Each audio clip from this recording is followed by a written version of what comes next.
Hi everyone, welcome back to Box of Delights and welcome to this long overdue video. I've been pretty busy working on all sorts of solo games. This is Molly House. We're going to have a little look inside this box. I previously worked on PAX Premier and John Company solo rules. Sorry, these are a bit dusty because I've not played them for so long, but what we've got now with Molly House is the third in the series, and I've really enjoyed working on the solo design with these guys. Should we take a look inside? Now, I did finish this, I guess, towards the end of August was the last piece of, the final pieces to the puzzle.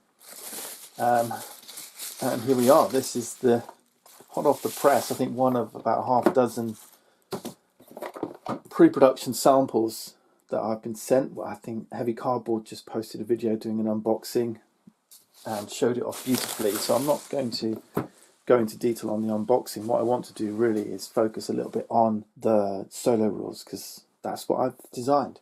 And Drew did the rule book. Thankless task. Drew, I'm saying thank you now. Drew did a wonderful job. The base game itself, designed by Joe Kelly. Cole Wehrlegig has developed the design and worked on the design with Joe. Illustrations by Rachel Ford, and what you'll see, let's start with the game box. Drew, what's this? Enjoy your Molly House, Drew. Oh, it's one of Wakan's reference cards from PAX Premier. Thanks, Drew. Appreciate it. And no, it's been a real joy working on Molly House. So what I want to do quickly is give you an overview of what is Molly House and how does the solo game work, because you're going to see plenty of people showing you the multiplayer game, I'm sure, and maybe less so the solo. Now, by way of comparison, the Molly House box is identical in size to the PAX Premier box. Okay?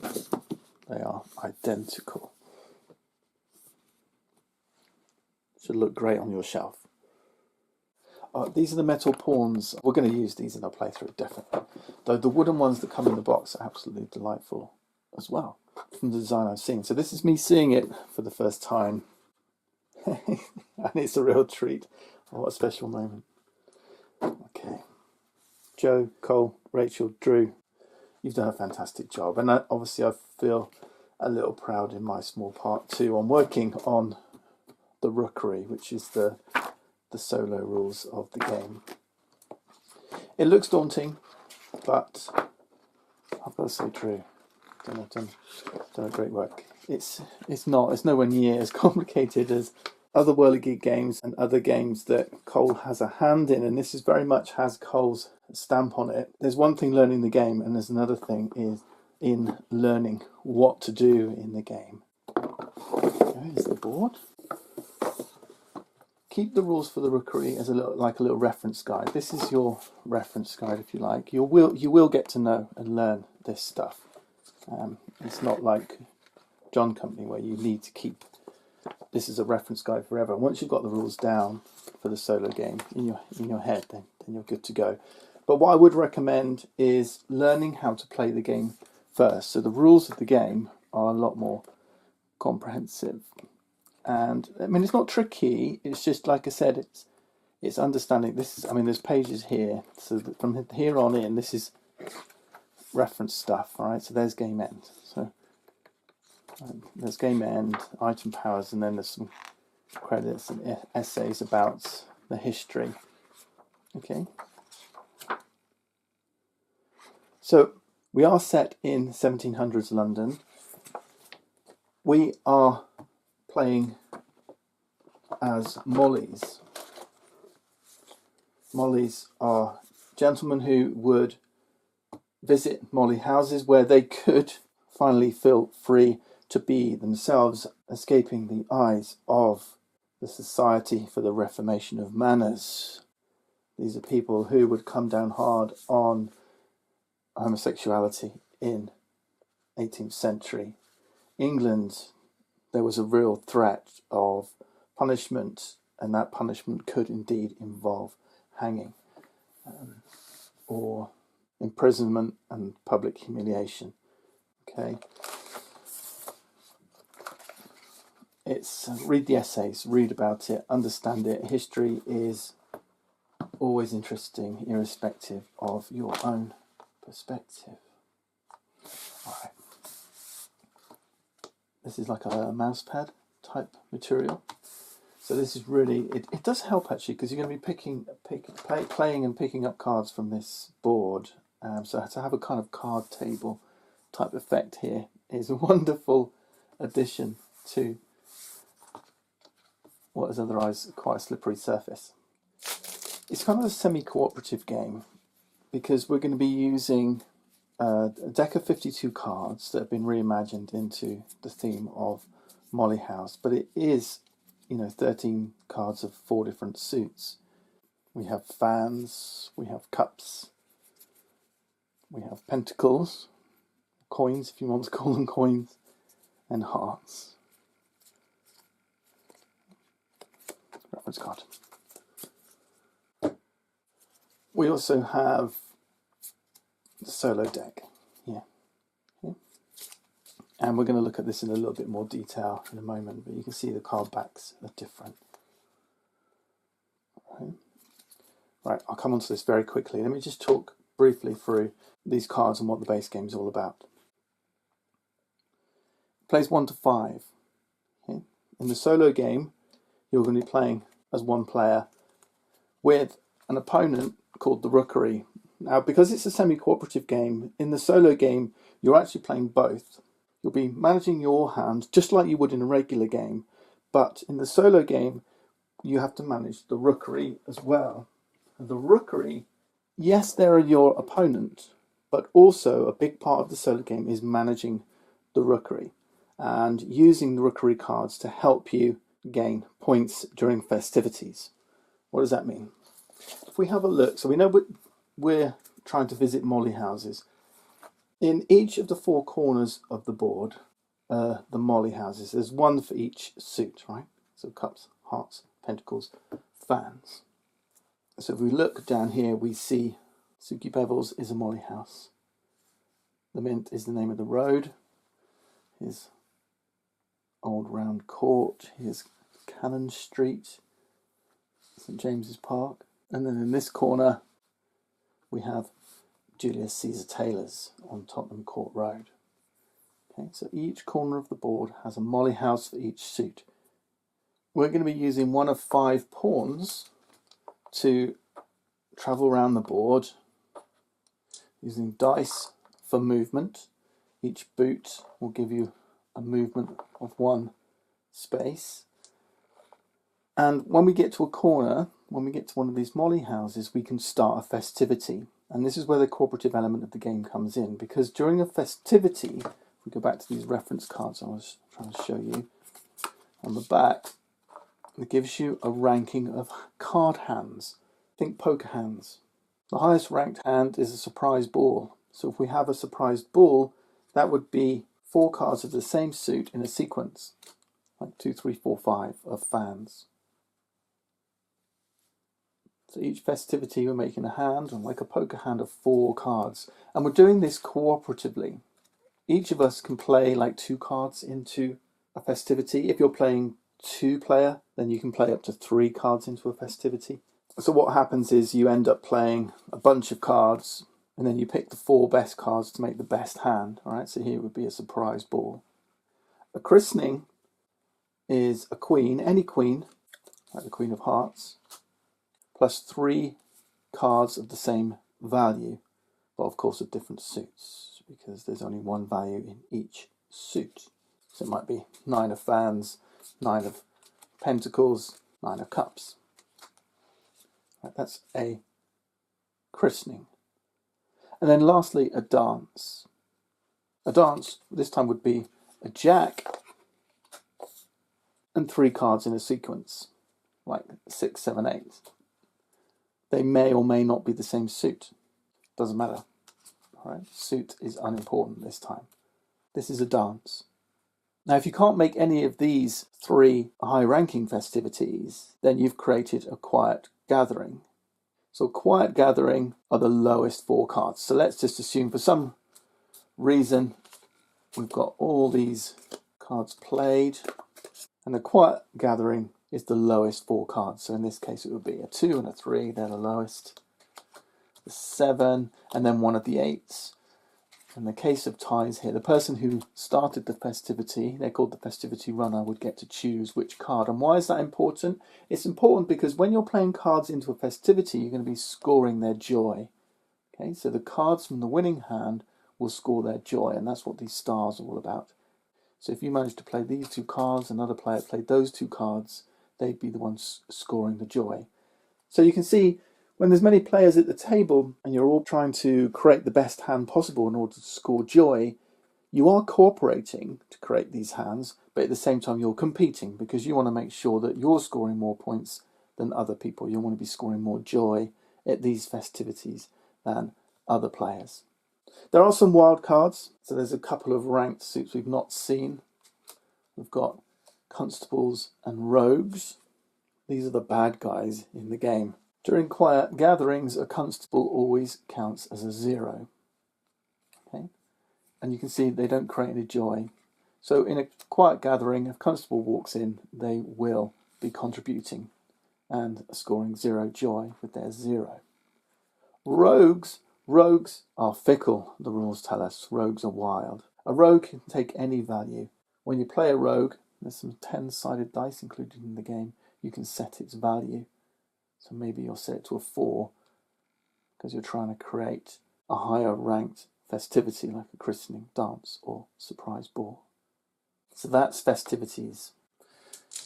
We've got a whole bunch. We've got 4, I think. We've got 4. Yeah, we've got 4 D10s here that you can use for the 4 rogues. We've also got some D6. These are only used in the solo game. This lovely marbling effect. So together with Rachel's wonderful artwork, these lovely London scenes and the different cards. Each one has individual art. They're all distinct from each other. They're all unique. And we have a little quotation here and references to real world events. So in the back of the rule book there are some reading references you can go and refer to if you want to find out more, which I did when I was doing the solo game. So you can see on the solo cards we've also got a card name that has a little historic and thematic backstory. Okay, all setting to the theme. Right, so you've got festivities down, that's the core of the game. These movement dice are going to be used on your turn. So you roll them, and although it kind of, you might think, oh, it's roll and move, it kind of is and isn't. You do roll and you do move, but what you move is very much mitigated luck, because here, like for example, I've rolled a 2 and a 1. Now I can choose this die, or both together. So I've got a choice of moving 1, 2 or 3 spaces. Okay, so it's not all luck, it's not all down to the roll of the dice. I can, let's say I'm blue, I can move 1, 2 or 3, or indeed 1, 2 or 3. Okay, there is a blank side. This is a market discard action. Remember, we're playing cards into festivities and we're playing them from our hand. How do cards get into our hand? We grab them from the market. That's one way. So there's a market of cards you can be kind of buying or collecting cards from. These dice will clear the market. Here we haven't rolled any boots. Here we've discarded 1 card and now we've only got a roll of 1. So there is a bit of bad luck. But if you do happen to roll 2 market discards, you can choose to take a fancy carriage and move anywhere on the whole board. All right. If I rolled a market discard and a 2, I can choose this die and stay where I am, that's a 0, or I can move 2. 1, 2, 1, 2. All right. So there's lots of choice about how you use your movement dice. Same goes for the solo game. Now, why is it important that you move around the board? Well, you're moving to these different molly houses to start festivities. And the suit of the house where the runner starts the festivity determines the bonus they get. Okay, so the festivity runner, if we score collectively one of these major festivities, they'll get a bonus. So every card, let's say we did a christening and we scored these 2 cards. These cards get added to that player's reputation. A reputation is just an area to the left of the player board where you keep cards that you've scored during festivities. Okay, we'll talk a little bit about reputation in a little while. All right, so if I score these 2 6s, they're going to stay in my reputation. If I then score a festivity at the hearts molly house, Suki Bevels, I get a bonus for having hearts in my reputation as the festivity runner. Here I've got a reputation of 1, so I get a bonus of 1 joy. The community also gets a bonus to their reputation. We'll talk about that in a moment. Okay, I'll explain that. But also you've got to be careful because quiet gatherings will lose reputation, lose joy for the runner, which is the candelabra. The person holding the candelabra is the festivity runner. And for the community, again, we'll talk about community joy in a little bit. So you can see that moving to different molly houses and the suits of those molly houses is significant because each player has a different reputation, cards they've scored in previous festivities, or indeed this festivity, that match that suit. Okay, that's the reputation. So moving around different molly houses is important, but also each site has a different action. So here at St James Park, for example, is what's called the cruise action. The cruise action lets us draw cards from the deck rather than the market. Right. Here at Cannon Street, we're doing what's called a shop action. And here I've got to show you some of the mini cards.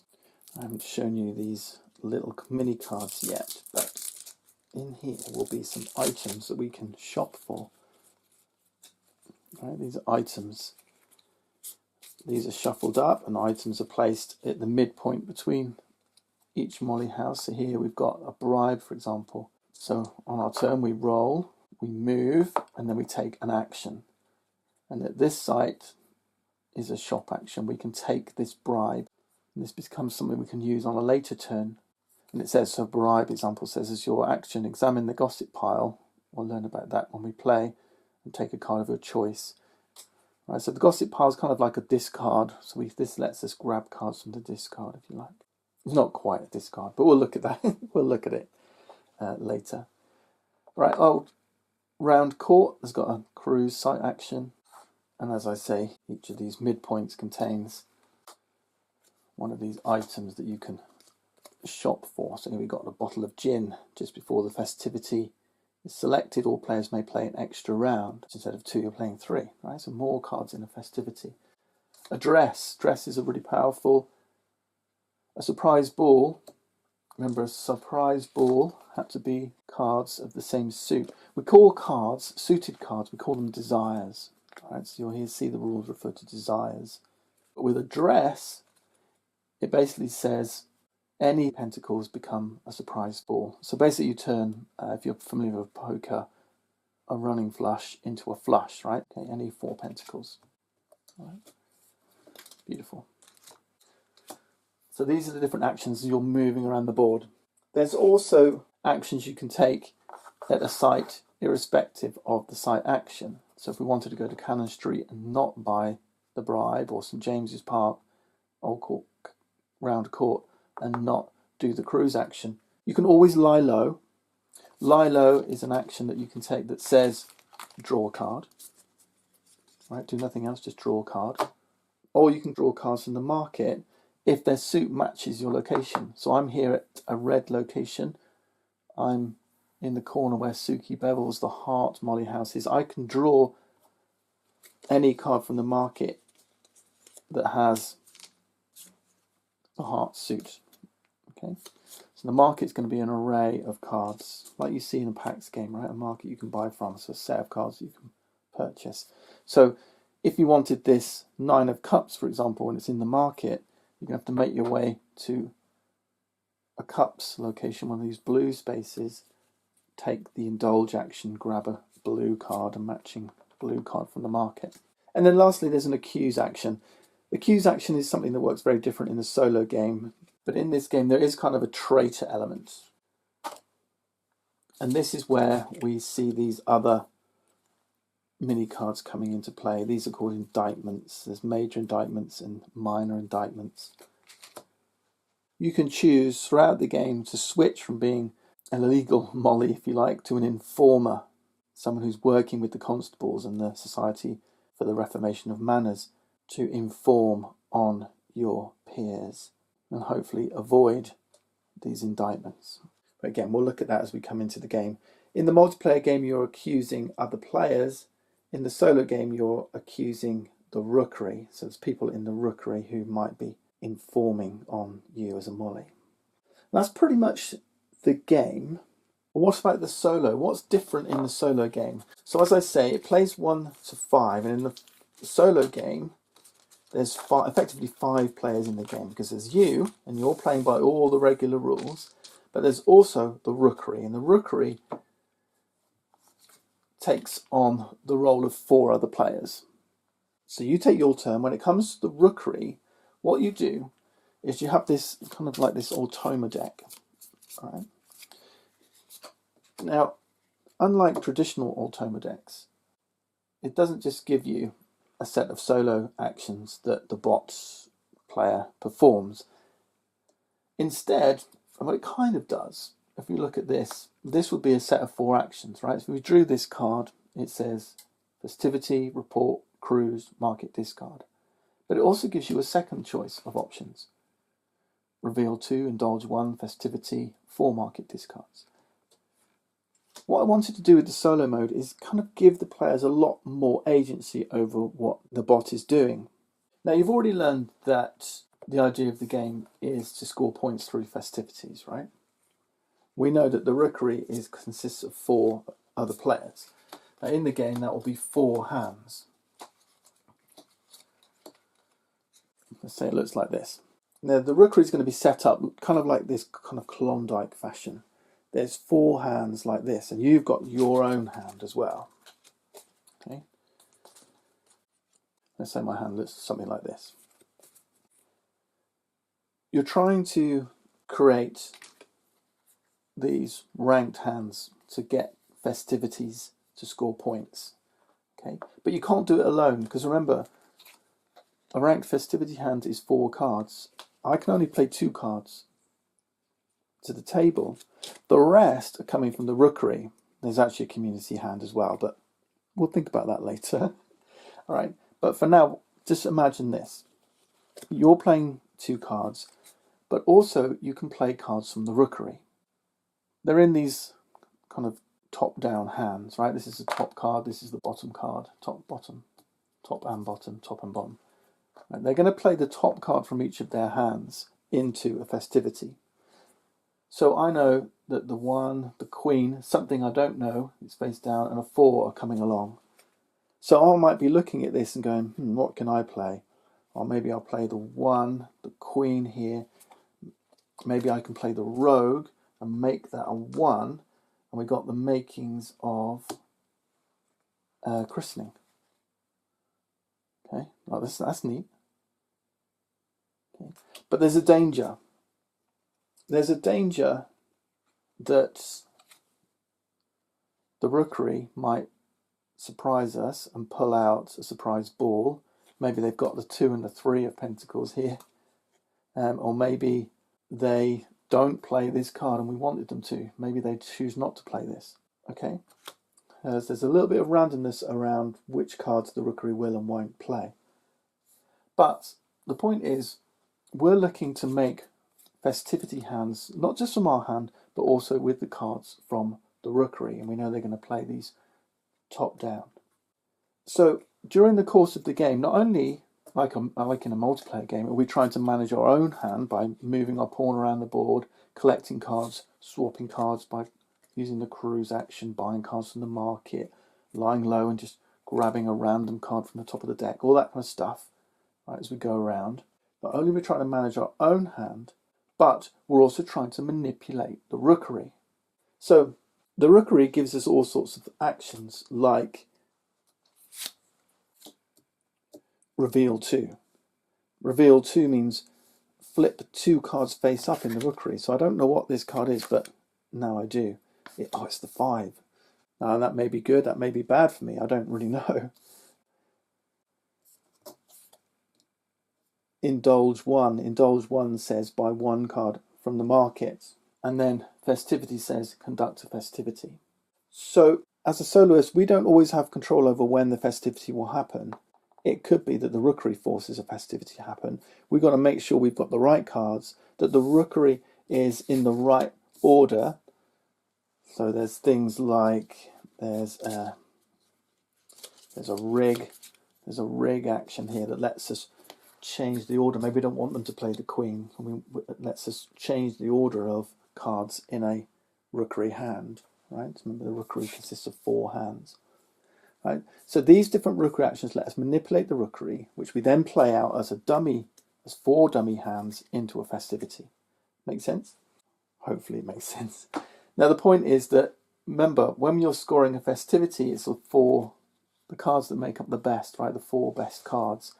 They could be our cards scoring us points, but they could be Rookery cards scoring the Rookery points. So there's this balance to be had. We want to use those cards to make hands, but we want our cards to be more significant than the Rookery cards. And this is a points track over here that we can track our points on. So let's have a look. We've got a little lovely score marker here.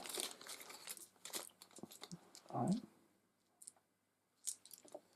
Now what's interesting, and this is what I was trying to get to, is when you pull one of these Automa cards, we actually call them orchestration cards, right? We have a choice. Ignore what's on the bottom here for now. Right, but this is the Let Them Up Braid Us card. And if you're interested, this comes from, I'm going to give you a little bit of a bonus here. There was a Molly wedding. So Molly's would have these, at Molly houses, they would have these kind of faux weddings. And there was a wedding between a butcher named Thomas Coleman and John Hyans, a French immigrant known as Queen Irons. They'd previously been pilloried together and they'd spent 3 months in prison. But Queen Irons at this wedding had sung this, and I'm quoting, this bawdy song, which had passages like this: "Let the fops of the town upbraid us for an unnatural trade. We value not man nor maid, but among our own selves we'll be free." So there you go. This is a little echo back to that song that was sung by Queen Irons. Let them upbraid us at the wedding. All right. Upbraid. Don't worry, I had to look it up. Upbraid means find fault. So let them criticize us. Let them criticize us, all the fops of the town, because among ourselves we will be free. Okay. Right, so that's what, depending on your sentiment, I mean, this, you might find this quite moving if you know some of the background. But I hope so. It's maybe it's something I should publish. Actually, is some of the background to some of these quotations, because it is a fascinating time. Anyway, what was I saying? I've got distracted. Yeah. So on an Automa card, when you pull them, instead of it just saying, right, do these 4 actions, you're given a choice, and this kind of represents the idea that Molly House is a semi-cooperative game, and you're going to spend in a multiplayer game a lot of time just trying to influence what other players do and negotiating between you and saying, oh, why don't you do this, why don't you do this, oh, I've got a free, why don't you go over here, you know, just all that kind of table chatter. So this choice represents that table chatter, because you haven't got do this 1 2 3 4, you've got a choice. You can either do the left hand side or the right hand side. So spend some time on the solo Automa's turn, if you like. You get these orchestration cards. You've got a lot of agency here, because you can choose to do these 4 or these 4. And this can be important. So if you're ready for a festivity, go for it. Go straight ahead.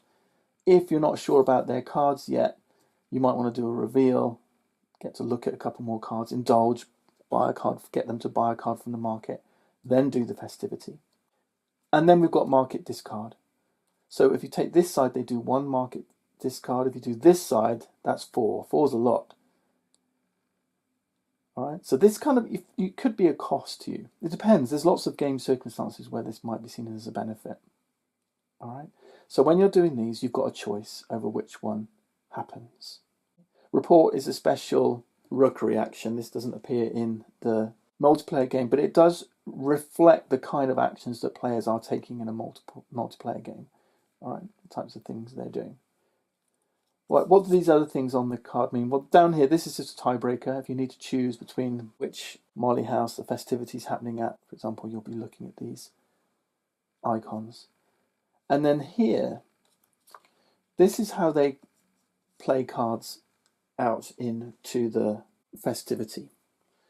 So in a festivity, you all play a card in the first round, and in the second round, you all play a second card.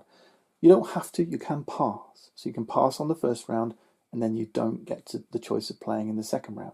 Or you can play a card in the first round and then skip the second round. There might be more rounds because, remember, there's things like a bottle of gin that says play a third round. So that's why you don't see first and second, you see first and others. Right? But in the first round, they're going to, this is P for play as it goes, not P for pass. I know, but we'll come and have a look at the punch boards in a minute. But on these punch boards, there's play or pass tokens. Let's get one out. So they're the right colour and shape. Right, that's a play token. So we're going to have 2 play tokens and then 2 D6.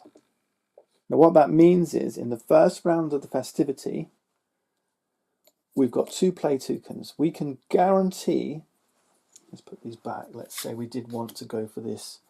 We wanted them to play these, but we didn't want them to play these, for example. We can guarantee that they'll play 2 cards. Right, so we might choose to put a play here and a play here. And then we've got 2 D6, which we have to place somewhere else. So you get to allocate these to the 4 columns. Play means they're going to play this, they're going to play this. Will they or won't they play the 5 or the 4? Well, that comes down to chance, hence the D6.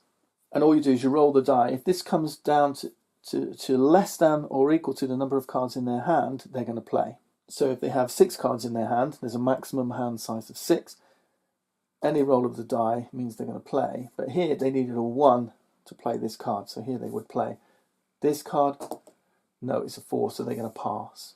And what you do then is you remove the die and replace it with a pass token. They're out. This column is now out for the rest of the festivity. Right, this one's in. They effectively got a play token. Then you go to the second round and you go again. And with the second round, again, this time we've got 2 plays and 2 dice. But this one's already passed. So how we get to distribute these is up to us. So we've got 2 plays and 2 dice to distribute. That one we know is passing. So we've only got 3 hands to consider. We might say, well, actually, let's give the play here and the 2 dice here. Easy, because they've got no cards to play. They're not going to play anything, and here it's going to come down to chance, 1 in 6. Right? So there's a little bit of randomness, but a lot of control. And every orchestration card will have a slightly different combination of plays and dice on its first and others. All right? So there we go. So that's how the solo game briefly works. You're trying to create and manage your hand and the Rookery hands with these actions, with these dice, with these play tokens, and all the rest of it. I said I would have a look at these punch board tokens. So yeah, these are the player boards, which have action reference on. Okay. Same on both sides. These are for covering up the molly houses. So this is one here is for Mother Claps, which is up here at Field Lane. If Mother Claps gets raided, then the house closes and we can't start festivities there. When you throw festivities at a molly house, any cards that are played in for festivity will not used to create gossip. They go into a gossip pile. At the end of each round, basically when you get through the deck, you've ended the round. You look at the gossip pile and any threat cards, so those are the constables and rogues. Constables and rogues that end up in gossip generate evidence. Evidence is represented by placing these cubes on the molly house. So the more of a suit that gets placed in gossip together with these threat cards generates lots of gossip. If there's 7 or more evidence on a house, it will get raided, which closes the house. And then if more gossip gets accumulated, because remember, there's more festivities happening at other places and gossip happens, threats happen at those suits. If a closed house, if a raided house gets 7 or more evidence, then that will trigger the game end. Or if all 4 houses get closed, that also ends the game. And then we're moving into who won. Houses closing, so all 4 houses closed or one with 7 or more evidence. That's called community infiltration. If you haven't switched allegiance from being a non-informer to an informer, you automatically lose. When community infiltration happens, only informers will survive. Everybody else gets hanged, unfortunately. But you have to have informed on a closed house. If you inform on an open house, that doesn't save you. Okay, you have to be an informer on a closed house. And this is where it's really important to look at the timing of the game. And this is the part where it becomes really difficult. The rules of the game are relatively simple, but knowing which house to inform on, when, and then to force that house to close are really important parts of how to win the game. Because the other way the game ends is through community survival. So I mentioned earlier, when you're in a festivity, there's a community hand as well. So into each festivity, we're placing random cards, all right? So 2 cards go in. Those are called for the community. Community cards will score community joy, and we've got a marker for community joy. Okay, community joy is really important. If you want the game to end through community survival, it depends on player count. You need to be scoring those community cards. So it's not just about, in a festivity, it's not just about scoring your own cards. It's making sure those community cards score to push up community joy. And that's really important. And it kind of only really makes sense when you try it. Community joy is also tracked here. And in a 5-player game, if community joy hits 25 points or more, or 25 joy at the end of a round, then it's game over. For solo or 4-player, it's 30, and then for 2 and 3-player, it's 35. All right, so for the solo game, we're looking at 30 joy on community to end the game in community survival. And then the players look at their own joy value. This is their own marker to see who has won and who has lost. In a multiplayer game with community infiltration, when houses closed, your joy counts for nothing effectively. It's all about making sure you're in the right place at the right time, informing on the right people. And here we've got a round marker, and the round marker goes here. All right? Because the game can also end if we get to the end of the 5th week, right, the end of the 5th round, and we haven't had community infiltration, we've not had community survival, then we have this 3rd game end state, which is called community atrophy. All players lose, okay? Someone has to win by the end of round 5. So there is a limit on the game. Now, by way of summary, and just before we look at the final elements of the solo game, let's have a look at what the market looks like. So the market's down here, down the right-hand side of the board. So this is the Vice deck. These are Vice cards, but these are desires. Right? So the Vice deck consists of desires, these numbered cards, threats, so the rogues and the constables, and mollies. So this is a molly, okay? So mollies, threats, desires in the Vice deck. Gossip is down here, so I'll have a stack of cards sitting in Gossip. All right, so let's imagine we've got a stack of cards here. It's Gossip. We'll have some cards that have been played out safely. We'll call that the safe pile. So remember, Gossip is cards that have not been scored in a festivity, cards that didn't make the hand. Market discards. So remember, a card like this has market discard. There's 4 if we choose this side, 1 if we choose this side. Market discards We'll take the bottom card from the market, and if it's a desire, it's going to go to the safe pile. These work their way down. Remember also, the dice are causing market discards. If you roll this side, a market discard happens. If a threat gets to the bottom, threats go to gossip. Remember, threats in the gossip are going to create evidence that closes houses. Remember, evidence cubes. So, for example, if gossip ends up with 3 hearts like this and 1 threat, that would generate 1 multiplied by 3. That's 3 evidence against Suki Bevels. If we had 2 threats, you had the rogue and the constable, that would be 3 times 2. That would be 6 evidence here in Suki Bevels. Now remember, the game is going to end with community infiltration or community survival. At the end of each round, at the end of each week, when we look at gossip and generate this evidence, if a house gets raided and closed,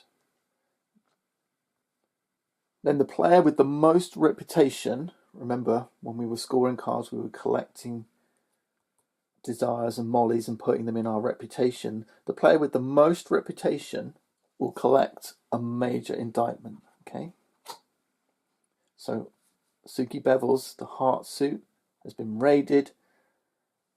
There's been a lot of gossip about a certain player, the one with the highest reputation in hearts. They'll collect a major indictment. And these major indictments look like this. Player with the second most reputation collects a minor indictment.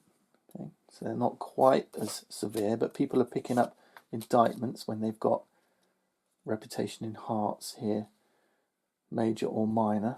They're the most or the second most. Now it could be more than 1 player if they're equal.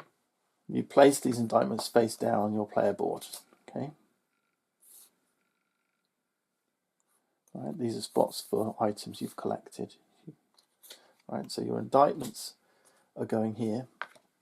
Now, if the game ends in community infiltration, these indictments don't matter. But if we have community survival, then these are counted. Okay. Now, when you pick up an indictment at the end of each week, this is when you get to choose whether you want to inform or not. Each player, so for the yellow player here, they have a set of yellow encounter tokens. For the blue player, a set of blue encounter tokens. These encounter tokens, they either say loyal, okay, and there's 1 informer. You can only inform on 1 house. So when you pick up an indictment at the end of a week, so a house has been raided, you place 1 of your 4 tokens hidden face down, so people don't know if you're choosing to be loyal or whether you're choosing to be an informer. You place 1 of your tokens face down on the nearest open molly house. Open molly house. It couldn't be this one, right? This one's already closed.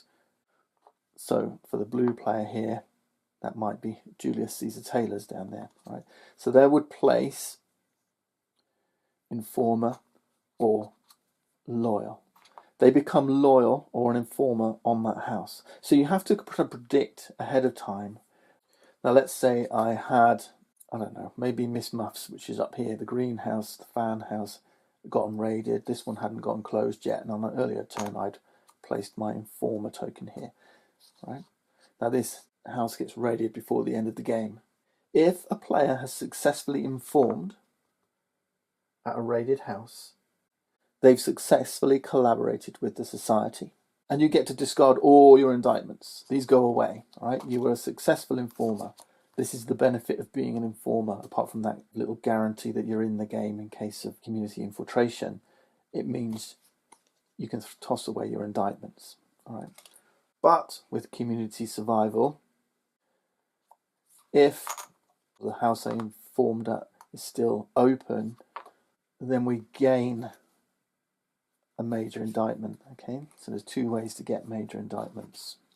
And then before we determine the winner, we have to go through each indictment that we've picked up, major and minor, and roll a d10. Okay, so for this one here, indicted for committing sodomy, we roll the die. We rolled a 3, we get -6 joy. So our score goes down and we're acquitted. 6 plus, and we're convicted and hanged. We can't win the game anymore.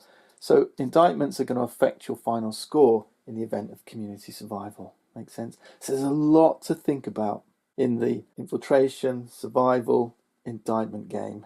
Houses closing, who we're loyal to, who we're not. Now there's one more thing I want to show you on the solo game, and the punch boards reminded me, and that is the jokers. All right. Now there's 4 levels of difficulty, actually 5, in the solo game, because there are 4 jokers. And if you want to play on the easiest level, you take 4 jokers. At the end of every round, you can throw away a joker and push community joy up by 5 points. Okay. So if community joy isn't going up, push it up. All right, and that kind of reflects other people doing stuff. If you want to play with no jokers at all, then that's the hardest level, or you can start with 4, 3, 2, 1. All right, jokers. Okay.